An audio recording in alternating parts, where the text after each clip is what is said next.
Welcome back dear aspirants on English inspiration club channel. और आज के वीडियो में हम बात करेंगे व्हाट इज पोएट्री, जिसमें हम टाइप्स ऑफ पोएट्री डिस्कस करेंगे एंड साथ ही साथ पोएट्री की डेफिनेशन क्या है, एग्जैक्टली में मीनिंग क्या होता है पोएट्री का, वो हम आज इस सेशन में, इस लाइव क्लास में हम डिस्कस करेंगे।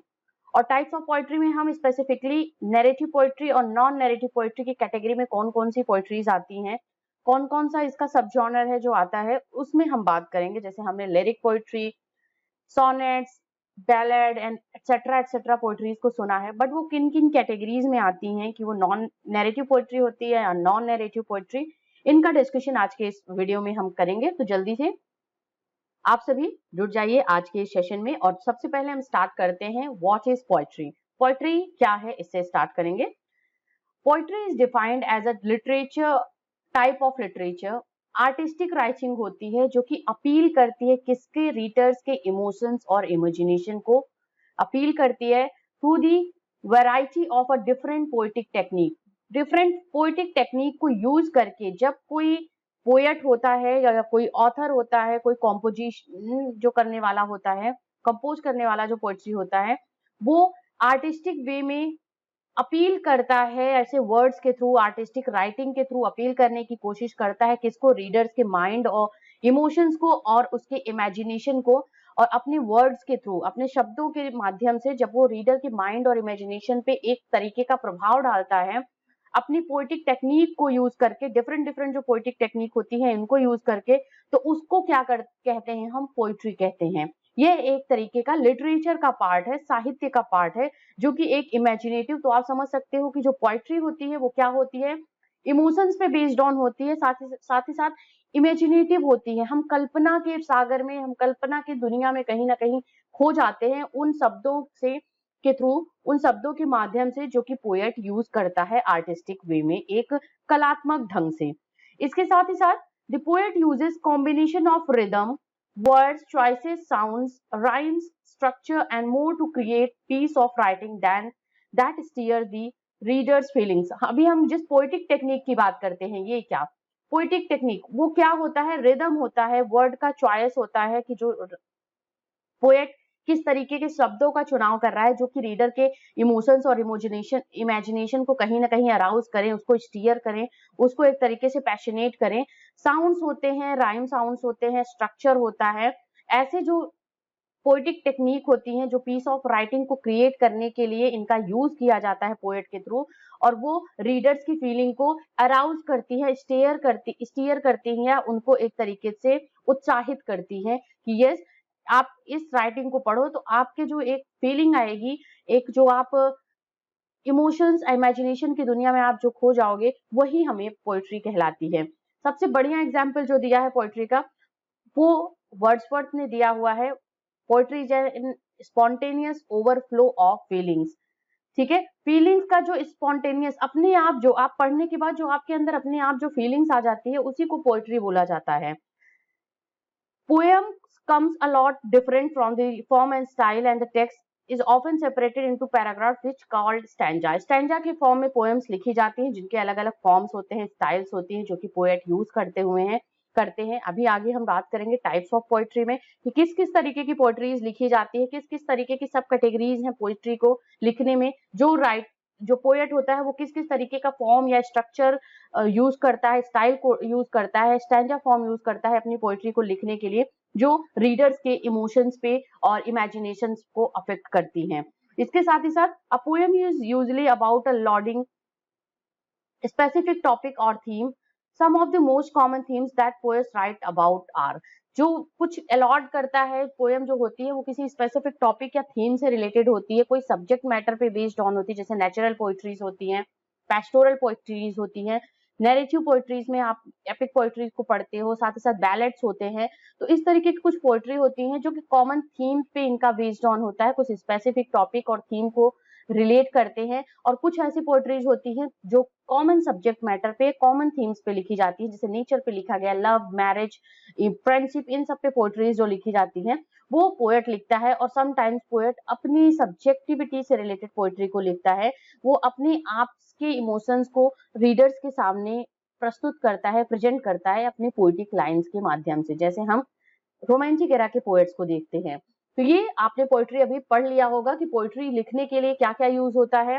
वो पोएट्री जिन टेक्निक का यूज करा जाता है, आर्टिस्टिक वे में जो राइटिंग लिखी जाती है पोएट के थ्रू, ये पार्ट ऑफ लिटरेचर है। आर्टिस्टिक वे में इसको लिखा जाता है, और वो आर्टिस्टिक वे में लिखा क्यों जाता है, वो अपील करने के लिए रीडर्स के इमोशंस, इमेजिनेशंस और उनकी जो एक होती है इनर फीलिंग्स को अफेक्ट करने के लिए, उसको अपील करने के लिए किसके माध्यम से लिखा जाता है, पोएटिक टेक्निक के माध्यम से लिखा जाता है। ठीक है, तो ये हमारी पोएट्री की डेफिनेशन हुई, मीनिंग हुई। आपने इसको यहाँ पे अच्छे तरीके से इसको समझ लिया होगा। एक बार फिर से नहीं समझ में आया होगा, रिवर्स करके फिर से इसको एक बार देख लीजिएगा, वॉच आउट कर लीजिएगा, और आप फिर इसको अच्छे से समझ जाओगे। चलिए अब हम बात करते हैं यहाँ पे टाइप्स ऑफ पोएट्री की। तो मैंने आपको डायग्राम के थ्रू ही दिखा दिया था वहां पे कि हम 2 टाइप्स ऑफ पोएट्री की बात करेंगे। एक नैरेटिव पोएट्री की बात करेंगे, दूसरी आपकी नॉन नैरेटिव पोएट्री की बात करेंगे। ठीक है, अब नैरेटिव पोएट्री में आप समझ रहे होगे नैरेटिव पोएट्रीज क्या होती हैं। तो चलिए सबसे पहले हम नैरेटिव पोएट्री की बात करते हैं। क्या है narrative poetry? Narrative poetry is a form of poetry that tells a story. Narration के फॉर्म में, नैरेशन क्या होता है, जो कोई वर्ड्स के थ्रू, सेंटेंसेस के थ्रू कोई स्टोरी बताई जाती है। तो यहाँ पे क्या होगा, स्टैंजास के थ्रू जब कोई स्टोरी बताई जाती है उसको हम क्या बोलते हैं, नैरेटिव पोएट्री बोलते हैं। आप मोटा मोटा सा ये समझिए बस कि क्या होता है, जब कोई स्टोरी, कोई कहानी हम बताते हैं किसके माध्यम से, स्टैंजा के माध्यम से, तो उसको हम नैरेटिव पोएट्री बोलते हैं। इसमें क्या होता है, बोथ क्या होता है, नैरेटर होता है और कैरेक्टर्स होते हैं। इसके साथ ही साथ entire story is usually written in metered words. कोई ना कोई मीटर वर्ड्स को यूज करते हुए, जैसे पोएटिक लाइंस होती हैं तो वो मीटर्ड पोएटिक लाइन होती हैं, उसमें लिखी जाती है ये स्टोरी। ये नहीं कि रैंडम कुछ भी लिखे। मॉडर्न टाइम में ऐसी पोएट्रीज लिखी गई हैं जो कि आपके फ्री वर्ड्स में लिखी जाती हैं, बट यहाँ पे मीटर्ड आपका वर्ड्स होता है। इसके साथ ही साथ narrative poetry do not need rhyme. कुछ नैरेटिव पोएट्री होती है जिनको राइम की जरूरत नहीं होती है। The poems that make us this genre may be short और long. The story it relates to be complex and it normally dramatic with various characters. Poetry क्या होता है, पूरा तरीके से इसका जो स्ट्रक्चर है एक तरीके का ड्रामा का स्ट्रक्चर होता है। कैरेक्टर भी होगा आपका, एक स्पेसिफिक आपका थीम भी होता है या 2-3 थीम्स इसमें इन्वॉल्व होते हैं। इसके साथ ही साथ ये ड्रामेटिक वे में प्रेजेंट किया जाता है। मतलब वो स्टोरी जो होती है, ऑब्वियस सी बात है, उसपे कहीं ना कहीं आपका कॉम्प्लेक्स होता है ये story, because of the events, जो इवेंट्स या इंसिडेंट पे वो स्टोरी बेस्ड ऑन होती है। तो ये है हमारा कि नैरेटिव पोएट्री क्या होती है, उनको राइम की जरूरत नहीं होती है कि यस वो कपलेट पे या राइमिंग स्कीम में ही लिखी जाती है। एक दूसरे से स्टैंजास जो होते हैं राइम करते हैं। बेसिकली ये ब्लैंक वर्ड्स में होते हैं।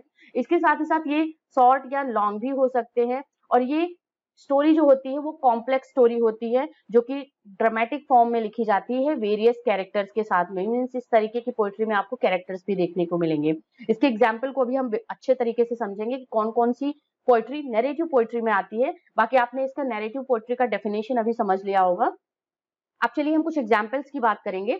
Narrative poems include epic poetry. Epic poetry कौन सी, जैसे पैराडाइज लॉस्ट हो गया, बियोल्फ हो गया, फेरी क्वीन हो गई, ये आपके, और मॉक हीरोइक पोएट्री भी आती है, जैसे आपका रेप ऑफ द लॉक हो गया। तो इस पे क्या है, इन जितनी भी पोएट्रीज का नेम मैंने बताया, पोएम्स का आपको नेम बताया, वो सभी में क्या है, एक कॉम्प्लेक्स स्टोरी है। एक स्टोरी जो कि लॉन्ग स्टोरी है, और साथ ही साथ कैरेक्टर्स के माध्यम से है। उसमें किसी न किसी इंसिडेंट को भी बताया गया, कोई ना कोई घटना हुई है जो कि एक तरीके से कैरेक्टर्स में कॉम्प्लेक्शन क्रिएट करता है, एक तरीके से कॉन्फ्लिक्ट क्रिएट करता है। तो एपिक पोएट्री, जिनको मॉक एपिक भी हम कह सकते हैं। इसके साथ ही साथ बैलेट्स होते हैं, जो बैलेट्स लिखे जाते हैं वो भी स्टोरी के फॉर्म में बताया जाता है। एक कैरेक्टर होता है, वो स्टोरी बताता है, दूसरे कैरेक्टर के ऊपर वो उसमें इन्वॉल्व होते हैं। इसके साथ ही साथ एडल्ट्स होते हैं।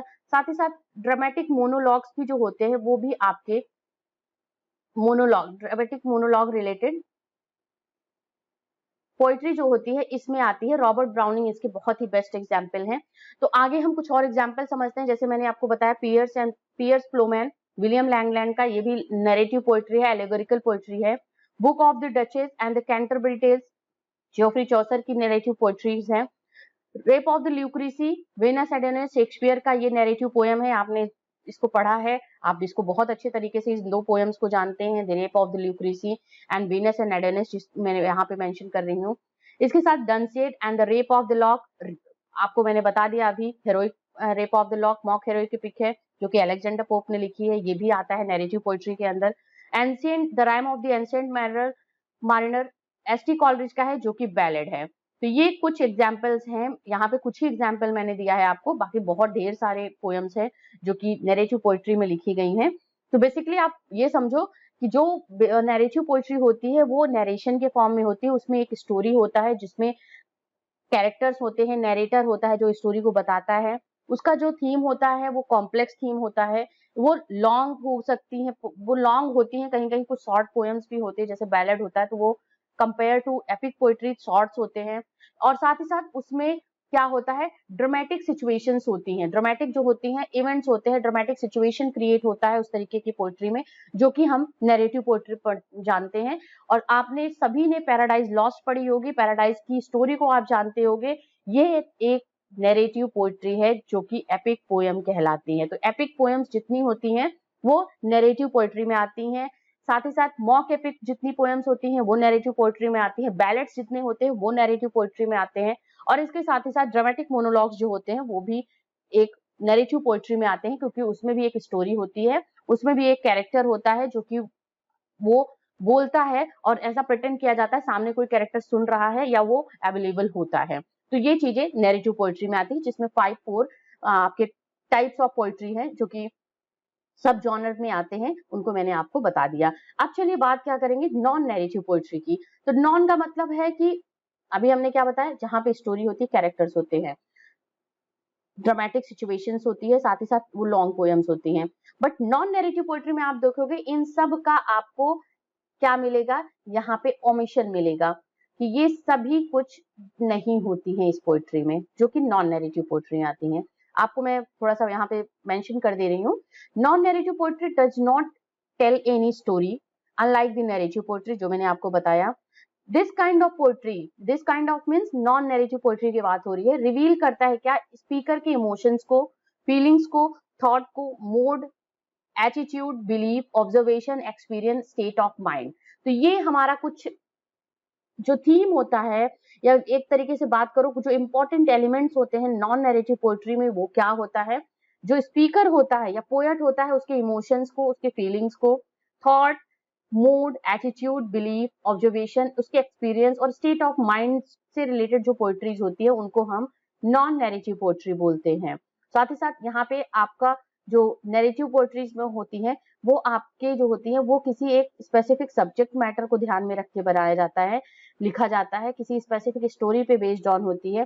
जैसे पैराडाइज लॉस्ट है तो paradise lost justification of justifying the ways of God to man, किस ये सब्जेक्ट मैटर पे ह्यूमन काइंड के ऊपर लिखी गई वो पोयम है। नॉन नैरेटिव पोएट्री में क्या होता है, speaker was is the important person जो कि अपने इमोशन, सब्जेक्टिविटी, फीलिंग्स और अपनी जो इनर फीलिंग होती है, थॉट्स होती हैं, एटीट्यूड होता है और बिलीफ होता है, उसको ऑब्जर्व करते हुए, स्टेट ऑफ माइंड को ऑब्जर्व करते हुए इस तरीके की पोएट्रीज लिखी जाती हैं जिनको हम नॉन नैरेटिव पोएट्री बोलते हैं। अब चलिए नॉन नैरेटिव पोएट्री में कौन कौन सी आती हैं, सब पोएट्री क्या है उसकी। यहाँ पे देखिए कुछ popular forms of non narrative poetry है जिसमें लिरिक, सोनेट, ओड, एलेजी, ये सभी कुछ आते हैं। ठीक है, तो लिरिक और सोनेट्स, ओड, एलेजी बात कर लो आप, इस तरीके की पोएट्रीज जो भी होंगी, पैस्टोरल एलेजी इसमें आएगा, रोमांटिक स्टोरीज आएंगी, जो पोएम्स होती हैं वो सभी कुछ, नेचुरल पोएट्री होती है, लव रिलेटेड पोएट्री होगी, मैरिज रिलेटेड पोएट्री होगी, ये सब कुछ आपका किस में आएगा, नॉन नैरेटिव पोएट्री में आएगा। और इसके एग्जाम्पल को मैं आपको बता देनी हूँ, विलियम वर्ड्सवर्थ की पोएम्स, आप टिंटन एबे, डैफोडिल्स, लूसी ग्रे, ये सभी पोएम्स जो है ये आपकी नॉन नैरेटिव पोएट्री में है, जिनको हम लिरिकल पोएट्रीज बोलते हैं। इसके साथ ही साथ विलियम वर्ड्सवर्थ ने नैरेटिव पोएट्री भी लिखी है, लोडेमिया लिखी हुई है जो कि नरेशन के फॉर्म में है। मैथ्यू अर्नोल्ड की डॉबरवीज थायरिसिस बहुत बेहतरीन एग्जाम्पल है जो कि नॉन नैरेटिव पोएट्री में आती है। इसके साथ ही साथ और से अदर राइटर्स हैं, जैसे आपका पैराडाइज, इसके विलियम टी.एस. इलियट की पोएम्स की बात करते हैं हम, टी.एस. इलियट का आपका Love Song of J Alfred Prufrock, ये भी एक लिरिकल पोएट्री है। और इसके साथ ही साथ रोमांटिक एरा के जो पोएट्स हैं उन्होंने मैक्सिमम जो पोएट्री लिखी है वो नॉन नैरेटिव पोएट्री लिखी है। ठीक है, रोमांटिक पोएट्स ने नॉन नैरेटिव पोएट्री, स्पेंसर की हम एग्जाम्पल के थ्रू बात करेंगे। स्पेंसर का हमारा कौन सा पोयम है? The shepherd's calendar. The shepherd's calendar ये है। फिलिप सिडनी की पोएम्स हैं एस्ट्रोफेल एंड स्टेला।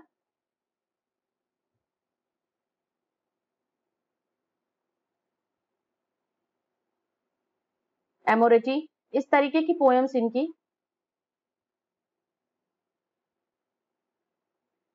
जो हमारी नॉन नैरेटिव पोएट्री में काउंट होती हैं। तो बेसिकली यहाँ पे हमने 2 टाइप्स ऑफ पोएट्री पढ़ा है। अब आगे हम सेपरेट करके सभी पोएट्रीज को पढ़ेंगे, जिसमें टाइप्स ऑफ पोएट्री हम लेंगे, एपिक पोएट्री को अलग से पढ़ेंगे। तो सबका मैं एक थोड़ा सा ओवरव्यू आपको दूंगी अपने अगले सेशन में, जो हमारी अगले क्लास होगी इससे रिलेटेड, पोएट्री से रिलेटेड, जो टाइप्स ऑफ पोएट्री है उससे रिलेटेड। तो बने रहिएगा चैनल के साथ में।